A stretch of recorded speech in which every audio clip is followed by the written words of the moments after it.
Discípulo de Sócrates e mestre de Aristóteles, Platão é um daqueles homens que deixou uma marca eterna no pensamento humano. Um homem profundamente devoto ao estudo, mas que não se dedicou apenas à reflexão, e sim à realização de suas convicções. Fundando a histórica Academia de Atenas, que formaria milhares de líderes da mítica Grécia Antiga, e sem pedir nada em troca.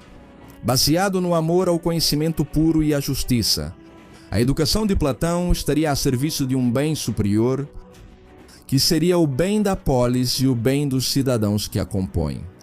Diferente de muitos pensadores de sua época, Platão deixou uma obra escrita de ideias filosóficas que conseguiu sobreviver ao tempo e que continua tendo grande influência até hoje. Acompanhe-nos para conhecer a extraordinária e pouco conhecida vida de um dos mestres filósofos mais importantes da nossa história.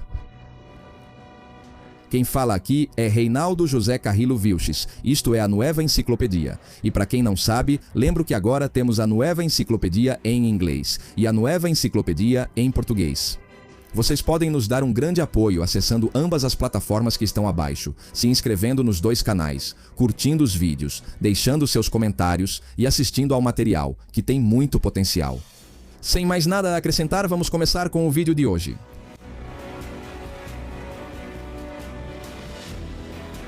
Acredita-se que Platão nasceu em Atenas ou em Egina, uma ilha que era governada pelos atenienses, que eram os habitantes da cidade de Atenas, sendo esta uma das cidades-estado mais grandes e poderosas da Grécia Antiga.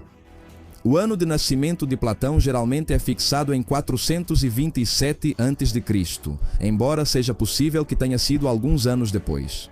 Platão nasce em uma época de importantes conflitos entre as maiores polis gregas daquele momento. É deflagrada uma guerra chamada Guerra do Peloponeso, e nela se enfrentam desde 431 a.C. as cidades-estados chamadas Polis de Esparta e de Atenas, no meio das tensões causadas pelas políticas imperiais de Atenas. Para essa cidade, a guerra às vezes esteve a seu favor, mas na maioria das vezes esteve contra ela, trazendo um importante declínio econômico e militar para os atenienses. A guerra também expõe as graves rupturas sociais e políticas que vinham afetando a sociedade ateniense internamente. Naquele momento, Atenas era regida por uma constituição que assegurava a chamada democracia direta, onde todos os homens atenienses livres podiam participar dos órgãos de governo e ser eleitos para exercer cargos por meio de sorteio ou votação popular. Ficando de fora disso as mulheres, estrangeiros e escravos. Nesse contexto existiam 2 facções políticas em Atenas. Os democratas, mais favoráveis àquela constituição e a um sistema de participação ampla, e os conservadores, geralmente aristocratas, que defendiam um governo dos mais capazes e dos mais fortes, com participação muito mais restrita dos cidadãos comuns. A família de Platão, que por parte de pai dizia descender do último monarca de Atenas e por parte de mãe do antigo legislador Solon, era uma família aristocrática, muito rica e pertencia à facção conservadora de Atenas. Uma criação que, claro, vai influenciar o pensamento político de Platão em um futuro não tão distante. Durante os anos de guerra, a situação crítica de Atenas evidencia os conflitos entre as facções mencionadas. Com o governo democrático realizando julgamentos sumários e exílios contra os conservadores, vários dos quais haviam desertado para se unir ao lado espartano e assim lutar contra o governo de seus opositores, os democratas em Atenas, como um método para reconquistar o poder. Nesse contexto, e além de seu local e ano de nascimento específicos, Platão vive em Atenas e deve ter começado seus estudos em uma escola pública aos 7 anos de idade, aprendendo inicialmente literatura básica. Aos 12 anos, começou a praticar ginástica e música, como era comum para as crianças da cidade. De acordo com o que se sabe, desde muito pequeno, Platão demonstrou grande intelecto e paixão pelo estudo, interessando-se inicialmente por pintura e poesia. No entanto, pode ser que ele sentisse ainda mais afinidade pela ginástica, nome que os gregos davam a um conjunto variado de atividades esportivas. Alguns afirmam que seu professor de ginástica teria lhe dado o apelido de Platão, que significaria amplo ou de peito largo, em referência ao seu torso e costas largos. Vários historiadores chegaram a especular que Platão não era seu nome verdadeiro e que, na verdade, ele se chamava Aristócles. Mas essa é uma afirmação ainda disputada até hoje e que continua sendo apenas uma especulação. O que é certo é que, ao completar 18 anos, Platão fez um treinamento militar obrigatório de 2 anos, que era mandatório na polis, para os homens livres atenienses, mas não parece provável, por razões desconhecidas, que ele tenha participado dessa guerra. Platão, desde jovem, começa a demonstrar curiosidade também pelos assuntos filosóficos e pelas grandes perguntas sobre o mundo e o universo. A princípio, ele foi seguidor da filosofia de Heráclito, um filósofo pré-socrático que via o mundo como um lugar de constante mudança, exemplificado na famosa frase de que nenhum homem se banha no mesmo rio 2 vezes. Apesar de que a influência heraclitiana vai ser fundamental para Platão, a verdadeira revolução do seu pensamento virá ao conhecer aquele que será seu amado mestre e amigo chamado Sócrates. Platão tinha cerca de 15 anos de idade quando conheceu Sócrates, que naquela época já era um filósofo muito famoso da Grécia e tinha 60 anos de idade. O ingresso de Platão no círculo de Sócrates foi possível devido à proximidade entre a família de Sócrates e a do mestre. De fato, Sócrates já tinha tido como alunos Crítias e Cármides, respectivamente primo e tio materno de Platão. O mestre Sócrates era conhecido por ter entre seus seguidores notáveis aristocratas e conservadores da sociedade ateniense. Vários desses haviam lutado contra as facções democráticas na Guerra Civil e, durante a guerra contra Esparta, chegaram ao ponto de se aliarem aos espartanos contra Atenas como meio de retomar o poder. Paralelamente a tudo isso, Sócrates vinha, há décadas, se tornando nada menos que o protagonista da maior revolução filosófica de seu tempo, que dividiu a história da filosofia ocidental em um antes e um depois. Sócrates centra a filosofia na busca do conhecimento para uma vida correta, na busca do conhecimento para o bem, para a justiça, para o amor e outros ideais considerados nobres. Assim, introduz a moral e a ética, a busca pela vida boa, como princípios orientadores do pensamento filosófico.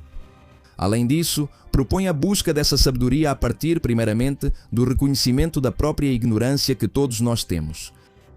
Sócrates cria e populariza a chamada maiêutica socrática, o método de perguntas, diálogos e questionamentos, dirigidos ao interlocutor, como meio de despertar conhecimentos e reflexões na pessoa com quem se fala. Quanto à política, Sócrates acreditava que apenas os mais sábios deveriam governar, o que era contrário ao sistema democrático ateniense. Mas mesmo assim, Sócrates sempre viveu respeitando as leis e a constituição da cidade, opondo-se àqueles que tentaram quebrá-las. Sócrates foi, sem dúvida, a pessoa mais importante na vida de Platão.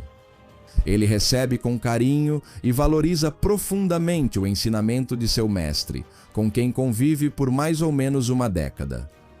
Nas guerras mencionadas anteriormente, Atenas é definitivamente derrotada por Esparta no ano 404 a.C. Os conservadores exilados retornam e se aliam com opositores locais, pedindo apoio militar a Esparta, para formar um comitê de 30 magistrados que assumirão o novo governo e vão modificar a Constituição, transformando Atenas em uma polis militar, uma forma de governo aristocrático. Esse comitê aristocrático ou oligárquico, dependendo de quem o descreva, reprime violentamente as facções democratas, expulsa políticos democratas de Atenas, confisca propriedades e executa cidadãos. A historiografia contrária a esse regime o chama de governo dos 30 tiranos, embora não fossem medidas substancialmente diferentes das aplicadas pelo antigo governo democrata. Os mais implacáveis e influentes desses 30 líderes conservadores eram Cármides e Crítias, que, como mencionamos, não só eram alunos de Sócrates, mas também parentes de Platão. Ambos convidam Platão para participar como assistente do Conselho dos 30, mas ele recusa ao ver a violência que estava desencadeada. Mas enquanto tudo isso acontece, os democratas exilados conseguem formar uma força militar sólida que vai tomando os territórios atenienses. E por fim vão forçar o Conselho dos 30 a assinar uma rendição e restaurar a forma de governo democrático no ano 403 a.C. Após inúmeros conflitos e intrigas palacianas, 4 anos depois, em 399 a.C., esse governo democrata vai iniciar um processo judicial contra Sócrates, que será julgado por suas influências nos círculos conservadores. Seus acusadores vão usar o pretexto de que ele supostamente desprezava os cultos religiosos do Estado e corrompia a juventude. Sócrates se defende de forma magistral nesse julgamento que vai entrar para a história. Ao que parece, Platão teria estado presente durante o processo, no qual Sócrates acaba sendo considerado culpado e foi condenado ao exílio ou ao suicídio por cicuta. Após a morte de Sócrates, Platão, que naquela época tinha cerca de 25 anos, vai viver o resto da sua vida, devotado à memória de seu mestre. Sua primeira obra será justamente a chamada Apologia de Sócrates, na qual se descreve a atuação do mestre durante o julgamento. O pensamento de Platão, segundo numerosos estudiosos, será em grande parte uma elaboração de elementos que já estavam implícitos na filosofia de Sócrates. No momento em que Sócrates morre, Platão já vinha há algum tempo pensando na ideia de participar da política ateniense, mas acaba desistindo dessa ideia, considerando o estado em que a cidade se encontrava, com uma perseguição constante do governo democrático aos dissidentes, assim como um aumento na corrupção e uma moral cada vez mais questionável entre os membros da classe política. O medo dele à perseguição é intensificado com a recente condenação de seu mestre Sócrates. Então, os socráticos acreditam que podem ser os próximos perseguidos. E se ven obrigados a irse de la ciudad. Platão e vários de seus amigos também decidem partir para a cidade de Mégara, para viver no exílio na casa de Euclides, o socrático, que teria sido companheiro de Sócrates algum tempo atrás na prisão.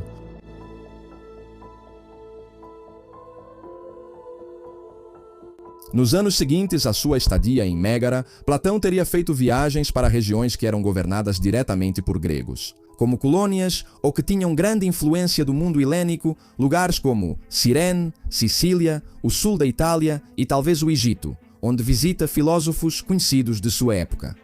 Essas viagens têm sido fonte de debate para os historiadores, já que há muitos detalhes que não puderam ser determinados, mas Platão chega à Itália querendo estabelecer contato com filósofos pitagóricos. Pitagóricos, assim como o famoso Arquitas de Tarento. Foi fundada no século VI a.C. pelo famoso Pitágoras de Samos, que havia proposto entre suas ideias centrais que o mundo físico era uma imitação do mundo matemático, que muitos detalhes, contato que transformaram sua escola não apenas em uma academia, mas também em uma espécie de culto religioso. Embora houvesse pitagóricos em todo o mundo grego, o epicentro da escola estava na Magna Grécia, que era como os gregos chamavam suas colônias na Itália. Os pitagóricos seriam de importância fundamental no pensamento de Platão. Querendo conhecer o vulcão Etna, Platão chega à cidade de Siracusa, na Sicília, governada por Dionísio I. Siracusa, nessa época, já estava consolidada como a cidade mais poderosa e próspera da Magna Grécia. Ela era governada por alguém que era basicamente um rei, que nesse caso era Dionísio, que havia chegado ao poder com um exército mercenário que derrubou o governo anterior pertencente à facção democrática da cidade, semelhante ao governo democrático ateniense. A esses monarcas de Siracusa, a historiografia adversa os chama de tiranos. Quando Platão chega a Siracusa, conhece um jovem chamado Dion, que era cunhado do governante ou tirano Dionísio. Platão sente afinidade por Dion, que tem grande intelecto e moral firme, e torna-se seu mestre. Essa primeira viagem a Siracusa dura apenas alguns meses, sendo Platão capturado e vendido como escravo pelo rei Dionísio, que sempre demonstrou durante seu governo um comportamento altamente paranoico e arbitrário. O rei provavelmente temia que Platão fosse um motivo de instabilidade para seu governo por meio do ensinamento que estava dando ao seu cunhado Dion. Por sorte, mesmo capturado, Platão é reconhecido por um amigo filósofo, que o compra e o liberta do cativeiro.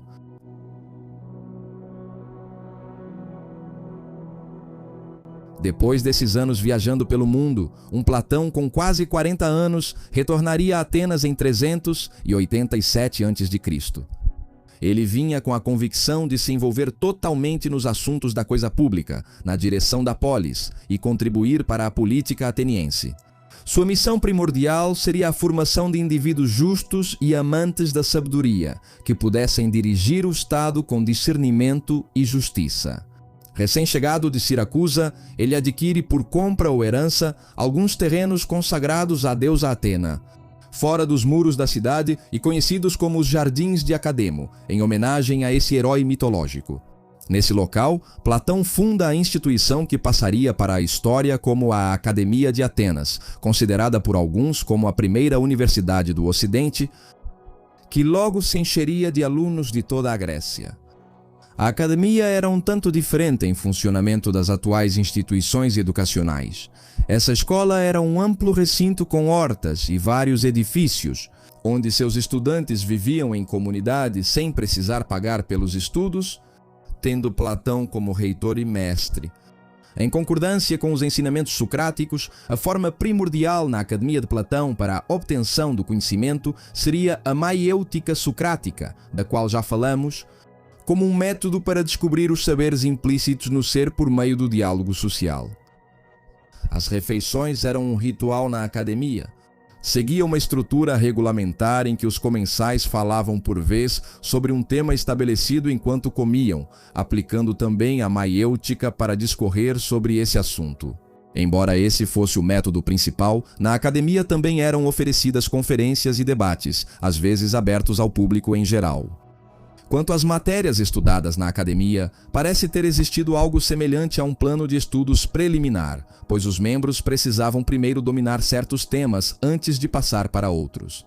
Por exemplo, acredita-se que inicialmente eram estudadas ciências naturais para depois passar para matemática, geometria e astronomia. No entanto, essas eram preliminares para o que realmente constituía o centro e a missão da academia: formar seus alunos em filosofia pura e filosofia política. Para explicar isso, é preciso nos introduzirmos superficialmente no pensamento de Platão, que na época dirigia a academia. O pensamento de Platão era o auge e a síntese de tudo o que ele vivia e estudava. Desde o inesquecível mestre Sócrates, o contato com os pitagóricos, as viagens e muitas outras experiências que consolidaram seu pensamento forte e enriquecido. Parte central desse pensamento platônico é a teoria das ideias, exemplificada pelo famoso mito da caverna. Nesse mito, Platão nos apresenta um grupo de prisioneiros que viveram acorrentados desde o nascimento em uma caverna escura. Eles só podem ver as sombras projetadas na parede do fundo, acreditando que essas sombras são a realidade completa do mundo. Um dia, um prisioneiro consegue se libertar das correntes e sai para o mundo exterior, onde descobre a verdadeira realidade, o sol e tudo o que existe além da caverna. Ao voltar para contar aos seus companheiros, mas eles não acreditam nele e preferem continuar lá embaixo, na escuridão das sombras.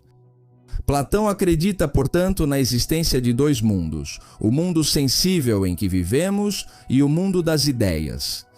O mundo das ideias não é real, e nele se encontram as chamadas formas originais e perfeitas daquilo que percebemos de maneira sensorial no mundo sensível. Por exemplo, o que percebemos como um círculo seria uma imitação imperfeita da ideia de círculo. A ideia de círculo, essa sim, seria perfeita e imutável. Portanto, o verdadeiro conhecimento é aquele que se tem sobre o mundo das ideias.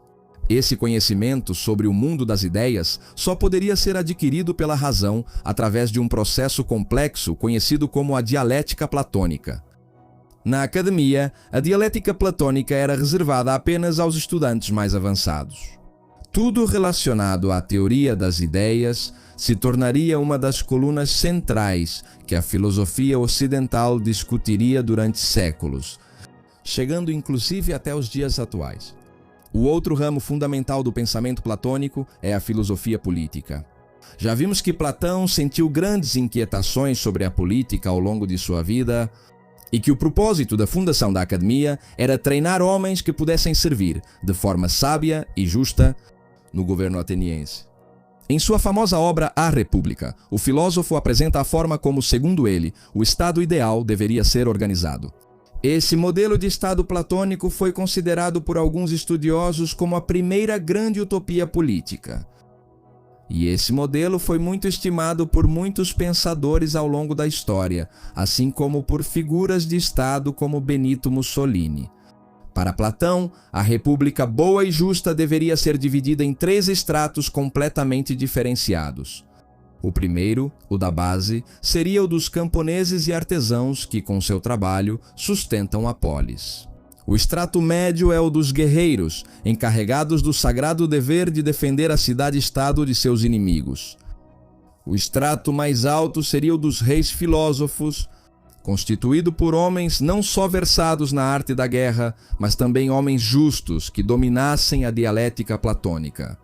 E que, portanto, seriam homens que teriam conhecimentos reais e não sensoriais sobre o mundo, tornando-os capazes de dirigir a coisa pública com inteligência e assertividade. Esse sistema ideal platônico, no qual governam os reis filósofos, é chamado por Platão de monarquia ou aristocracia. Ou seja, o governo dos melhores, dos mais sábios e dos mais fortes, e era concebido como o completo oposto da democracia ateniense, um modelo onde qualquer um, fosse quem fosse, podia chegar ao governo. Apenas se valendo da retórica, da pura palavra como meio de persuasão, como faziam os chamados sofistas, independente de sua moral, de sua virtude e de suas competências. A filosofia de Platão nos chega através das obras que ele escreveu ao longo de sua vida, nas quais fica evidente a evolução de seu pensamento, desde um início mais socrático até um pensamento platônico próprio. Costuma-se considerar que a obra de Platão é composta por cerca de 30 a 35 trabalhos filosóficos em forma de diálogo, a maioria tendo Sócrates como protagonista. Ao contrário da maioria dos autores de sua época, parece que a bibliografia de Platão chegou quase completa até os nossos dias.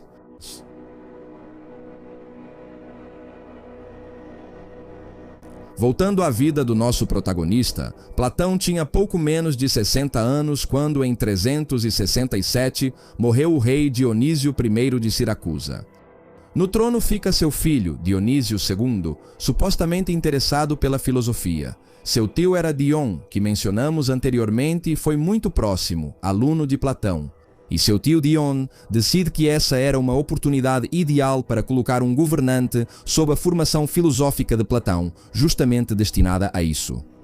E decide chamar Platão para que vá educar o novo rei de Siracusa. Platão, por sua vez, não estava muito convencido de que conseguiria formar como filósofo alguém que, em sua opinião, era apenas um jovem mal educado pela corte siracusana.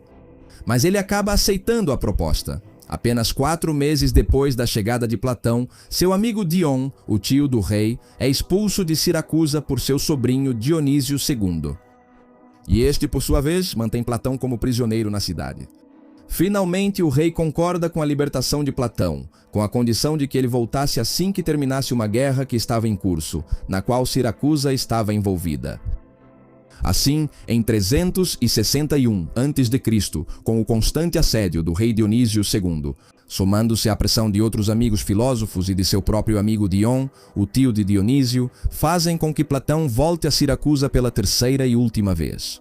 Mas, apesar de sua insistência inicial, o rei Dionísio II não demonstrava nenhuma disposição verdadeira para aprender o que Platão ensinava. E seu relacionamento com Platão vai se deteriorando rapidamente. A gota d'água nessa relação foi a expropriação das posses do tio Dion na ilha, o velho amigo de Platão, junto com o fim da pensão que lhe era concedida. Diante disso, Platão sabia que Dionísio II novamente o mantinha basicamente como prisioneiro na ilha. Por isso, ele dá um jeito de enviar uma mensagem ao seu velho amigo Arquitas, governante da cidade de Tarento, pedindo que enviasse uma missão diplomática para que Platão fosse libertado. E assim acaba acontecendo. Eles deixam Platão sair da ilha, e pouco depois disso, o tio Dion, amigo de Platão, Tenta depor seu sobrinho Dionísio II com uma força mercenária, mas fracassa e ainda morre na tentativa. Platão passa os anos que lhe restavam de vida dedicando-se a ser reitor da academia e ao ensino em Atenas, até que finalmente em 347 a.C. lhe chega a morte com uma idade próxima dos 80 anos, provavelmente por causas naturais. A Academia de Atenas, auge do gênio platônico, continuará existindo séculos após a morte de Platão, mudando às vezes sua corrente filosófica, mas sempre lembrada como a mítica escola fundada por ele. Extinguia-se em paz a vida de um dos maiores filósofos que o Ocidente e o mundo já viram.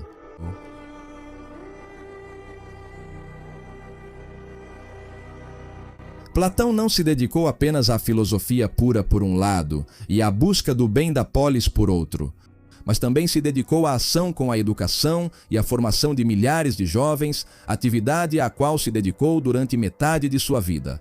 Platão não ficou apenas na pura reflexão, mas tornou realidade suas ideias, formando homens que moldariam a política e a cultura do mundo grego. Muitos de seus alunos acabaram se tornando legisladores e conselheiros em diversas cidades-estado gregas. Entre eles destacamos um discípulo notável chamado Aristóteles de Estagira.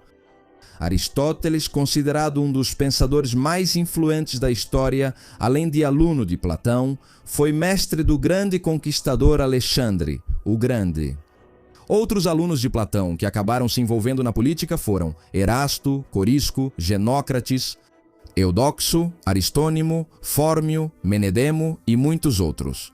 Pai da Academia de Atenas, instituição que existiu por séculos e que lançou as bases da futura instituição universitária, Platão é reconhecido em seu tempo por pensadores de inúmeras cidades como um mestre sem igual. Com uma vida dedicada à reflexão e ao estudo, não foi um mártir como seu mestre Sócrates, nem tutor do maior conquistador como seu aluno Aristóteles. Mas Platão marcaria um antes e um depois na história do pensamento mundial, através da amplitude de seus ensinamentos e de suas obras. Muito obrigado a todos por terem assistido a este vídeo, espero que tenham gostado. E lembro a vocês que abaixo vocês podem encontrar a Nueva Enciclopedia em inglês e a Nueva Enciclopedia em português. Curtam todos os vídeos dos canais deles, compartilhem com seus conhecidos, assistam ao material que realmente vale a pena e, bom, inscrevam-se em ambas as plataformas. Muito obrigado a todos e que Deus os abençoe.